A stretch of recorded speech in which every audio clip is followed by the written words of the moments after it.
Every night at 3:11 a.m., the shortwave band between 6.2 and 6.3 MHz was nothing but static empty. Predictable, forgettable static. For years, hobbyists scanned it and found nothing. No number stations, no coordinates, no coded military bursts. Just the comfortable hiss of electromagnetic emptiness. Until the silence changed. Elias Mercer, a former RF engineer who retired early after a nervous breakdown no one liked to talk about, noticed it first. He was awake as always. Insomnia had carved permanent valleys under his eyes, tuning through the bands like a pilgrim returning to a ruined church. At 3:11 a.m. exactly, the static dipped. Not a sound, not a signal, just a sense that something shifted, like a held breath before a word. Then the voice arrived, clear, calm, professionally modulated. A newscaster's tone, warm and authoritative. Good morning. You're listening to tomorrow's City Bulletin, Tuesday edition, local time, 3:11. Elias froze. The air in the room felt denser. His receiver wasn't capable of audio that crisp. It sounded too real, as if someone were speaking inches from his ear. The broadcast continued. In the East Quarter, construction of the Eerie Line transit hub will enter its final phase today. Commuters are advised to avoid Skybridge Route 2. Elias frowned. He had never heard of an East Quarter, or an Eerie Line transit hub, or a Skybridge of any number. He grabbed a pen, scribbling everything in his notebook. His handwriting was shaky, uneven. He hadn't felt this alive in years. Then came the weather report. Dawn temperatures will rise sharply. A high-pressure bloom will cause unexpected storms by nightfall. Citizens should remain indoors. Bloom? What kind of meteorological term was that? Elias checked the clock. 3:12 a.m. The broadcast ended abruptly with soft static, as if someone had cut a wire. He tried replaying his digital recorder, but the file was corrupt. Only silence. The next day, at 7:48 p.m., a sudden storm struck the region. No meteorologist had predicted it, but the newscast had. Elias didn't sleep that night. When 3:11 a.m. approached, he was already sitting in front of the receiver, pulse hammering. The signal returned. Good morning. You're listening to tomorrow's City Bulletin, Wednesday edition. Local time, 3:11 分. The voice was the same, smooth, neutral, inhumany, steady. It reported a train derailment in the North Spire district, a school closure due to lumen fog, a citizen named Rin Adarin, age 42, found unconscious near the reflection pools. None of these things existed. Not the districts, not the fog, not the pools.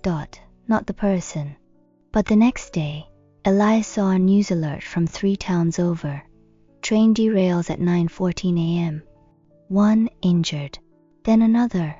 Local school closes amid unexplained gas leak.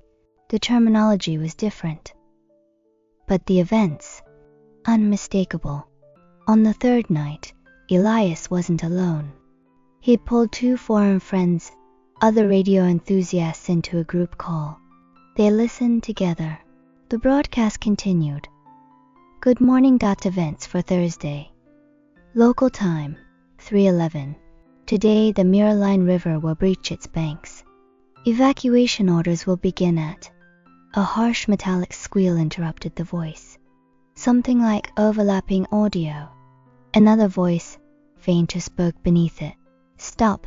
Listening. Then silence. The next day, Elias and his friends checked the Mirror Line River. It didn't exist. But that afternoon, a dam 40 miles away overflowed. Entire neighborhoods evacuated. The broadcasts were predicting the future, but not quite perfectly, as if translated, imperfectly, from somewhere else. By the end of the week, hundreds of listeners had tuned in. Word spread across encrypted forums. Someone traced the signal's origin to impossible coordinates, 0.0000 N, 0.0000 W, the Gulf of Guinea. the Null Island, a location famous for being nowhere, except the signal wasn't coming from the ocean's surface. Analysis placed it at an elevation of 48 kilometers, far above the stratosphere, far beyond any known transmitter. Experts couldn't agree on what it was. They only agreed on one thing. Something was broadcasting from a place that couldn't exist. The city became clearer each night. New districts were named: the Silver Chain. The Lower Embers, the Night Arcade, the Veil Ward. Factories. Market plazas, suspended bridges, a metropolis emerging piece by piece. Elias mapped everything, creating a sprawling blueprint of a city that lived one day ahead of the world. But the details grew stranger. Each night, the broadcast referred to citizens who didn't exist, accidents never documented, buildings that couldn't stand under Earth gravity, weather patterns that obeyed no physics, and the time stamps, they subtly shifted. 03, 11, 0003, 11, 0103, 11, 03 3点11分07秒 Time drifted forward and backward like a heartbeat. On the 10th night, the voice addressed the listeners directly for the first time. To those monitoring this frequency, your reception is acknowledged. Your world runs parallel but incomplete. Observation aligns you. Continue. Elias felt cold spreading through his bones. The air felt thinner. The room's edges seemed farther away. His friends panicked. One unplugged their receiver. Another left the call entirely. But Elias leaned closer. On the 12th night, a second voice emerged. A softer, whispering tone, layered beneath the newscast. You are being mapped. Elias froze, looked around his apartment.